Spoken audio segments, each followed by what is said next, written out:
E aí, galera? O meu nome é Joyce, eu sou professora de História e esse vídeo é para falar sobre a colonização espanhola na América. Bora lá?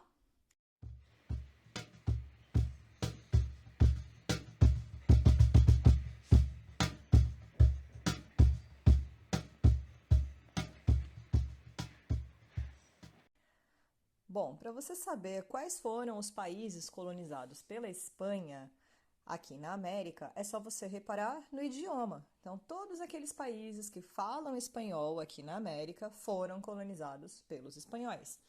Em 1492, Cristóvão Colombo chegou na região que hoje a gente chama de Antilhas. Depois de explorarem todas as riquezas desse lugar, um outro invasor chamado Hernán Cortés chegou em 1519 no que hoje a gente chama de México. Cortés enfrentou algumas dificuldades, mas ele teve uma estratégia interessante. Ele observou um tempo a civilização asteca que habitava nessa região e percebeu que havia vários povos dominados pelos astecas e que estavam incomodados com essa dominação. Em 1532, um outro invasor chamado Francisco Pizarro chegou na região que hoje a gente chama de Peru. Assim como o Hernán Cortés, ele também observou a galera que era dominada pelo que a gente chama de Incas. Ele sofreu com a altitude, principalmente da cidade de Cusco, e com as longas distâncias, além, é claro, de uma forte resistência, principalmente de líderes, né, imperadores que não aceitavam a dominação tão facilmente. Mais uma vez, a estratégia de se juntar aos dominados deu certo. Chama muito a atenção na colonização espanhola o fato deles estarem em menor número do que os povos originários que estavam aqui na América. E como então que essa dominação ela deu tão certo? Bom, a gente aponta aí alguns fatores relacionados a isso. O primeiro deles foram as doenças. Então, boa parte da população indígena foi dizimada por doenças muito básicas como varíola, sarampo e até a gripe mesmo. Um outro fator importante que ajudou aí os espanhóis a conquistarem os povos originários aqui da América foi essa observação. Povos originários dominados por outros povos originários que não estavam contentes com essa dominação. Então os espanhóis acabaram se aproveitando dessa desunião, dessa rivalidade entre os povos originários americanos. E é claro, a gente não pode esquecer de um fator super importante para essa conquista, que era a superioridade bélica. Então, por exemplo, os espanhóis, eles tinham armaduras de ferro. Então, quando os indígenas, sei lá, davam uma flechada, é claro que não perfurava a armadura. Eles usavam espadas de aço. Então, é claro que é uma ferramenta que quebra muito mais difícil do que qualquer outra, né? Eles tinham o cavalo. Então, os astecas, por exemplo, nem conheciam o cavalo. O cavalo dava muita mobilidade, né, para os conflitos. E, claro, algumas armas de fogo, como o canhão, que além de assustar pelo barulho, ainda tinha uma potência muito grande. Diante de todos esses fatores que eu mencionei, então a população indígena, que em 1492 era de 57 milhões, passou em pouco tempo, em 1560, já eram apenas 10 milhões de indígenas, tá? Bom, como é que funcionava a economia colonial? Os espanhóis exploraram basicamente duas frentes: a mineração e a agropecuária. A mineração foi explorada usando, claro, mão de obra indígena, né, por dois mecanismos muito interessantes. O primeiro deles é a mita. A palavra mita vem da palavra em quechua, que significa turno, então que é esse trabalho obrigatório prestado pelos homens para o Império Inca. Então, na verdade, os espanhóis eles se aproveitaram de um tipo de trabalho que já existia entre os povos originários. Uma outra maneira de explorar a mineração foi através da encomenda. Essa exploração, né, através da encomenda, era feita por colonos, ou seja, pessoas que vinham da Espanha para cá e exploravam a mão de obra indígena, dizendo que Deus tinha encomendado a alma desses indígenas, então eles tinham aí a responsabilidade de catequizar esses povos, de ajudar com alimentação, e em troca disso, né, em agradecimento a isso, os indígenas deveriam então trabalhar e dar produtos para eles, enfim. É claro que tudo isso é uma ironia, né? Na verdade, esses indígenas, eles não tinham sua liberdade preservada, eles não eram tão bem tratados assim, e sim, a cultura deles foi dizimada por causa desse catequismo, né? Essa tentativa de cristianizar toda a população que estava aqui na América. Uma outra forma de explorar o território aqui da América, né, os espanhóis usaram aí foi a agropecuária.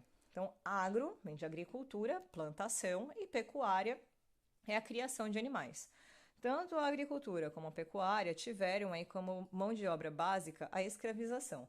E aí a gente não está mais falando só dos indígenas, a gente está falando daquele período em que vários povos africanos foram trazidos para cá, escravizados, não só pelos espanhóis, mas também pelos portugueses. A gente vai ver isso nas próximas aulas.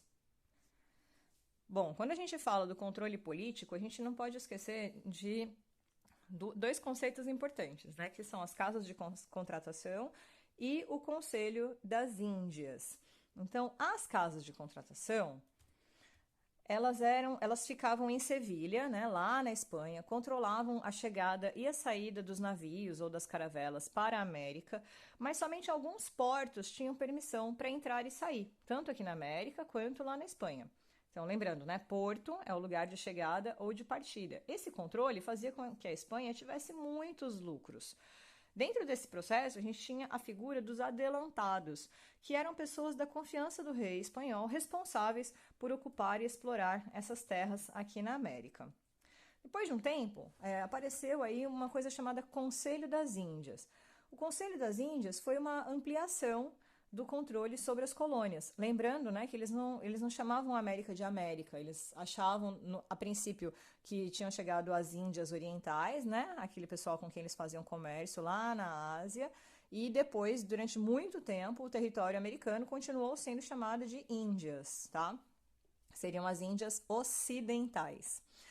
Bom, o Conselho das Índias Ocidentais ampliou o controle espanhol sobre as colônias, diminuiu o poder daqueles adelantados e passou a nomear funcionários, criando normas, aplicando leis sobre esse território. Então, a administração colonial ela ficou da seguinte forma: a gente tinha o rei da Espanha, acima de todos. Lá na Espanha, a gente tinha o Conselho das Índias e a Casa de Contratação. Aqui na América, a gente tinha uma outra estrutura, que eram os vice-reinos e as capitanias gerais. Os vice-reinos, como o próprio nome já diz, né, ele era formado, foi uma divisão aí do território americano em partes lideradas por representantes do rei, os vice-reis, né? Então, eles estavam aqui na América representando a figura real. Dentro dos vice-reinos, a gente tinha as audiências, que eram tribunais judiciários nomeados pelo rei, que mais tarde passaram a ter funções administrativas também. Além dos vice-reinos, a gente tinha as capitanias gerais, que eram comandadas por militares, justamente para combater estrangeiros e ataques indígenas. Dentro das capitanias gerais, a gente tinha os cabildos, que eram como se fossem câmaras municipais dedicados à administração e segurança do local. Bom, a sociedade da América Espanhola, ela estava dividida basicamente em 5 grupos. Os chapetones, os crioulos, os mestiços, os indígenas e os negros escravizados. Os chapetones, eles estavam lá no alto da pirâmide. Eram os espanhóis que vinham da Espanha. Professora, mas nem todos os espanhóis vinham da Espanha? Nem todos. Porque depois de um tempo, alguns espanhóis que estavam aqui na América passaram a ter filhos, que tiveram filhos e filhos e filhos. E aí, os filhos desses espanhóis que tinham nascido aqui na América, a gente chama de crioulos.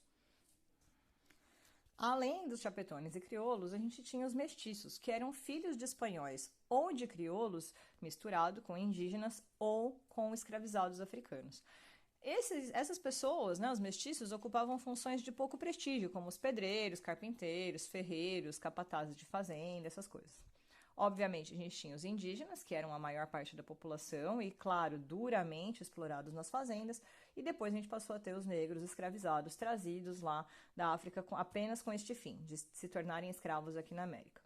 Essa organização em vice-reinos e o fortalecimento desse mercado interno é que vão ser os primeiros passos para a independência dos países da América futuramente, tá? Mas isso eu vou contar só no ano que vem, em um outro vídeo. Um abraço para vocês e até lá!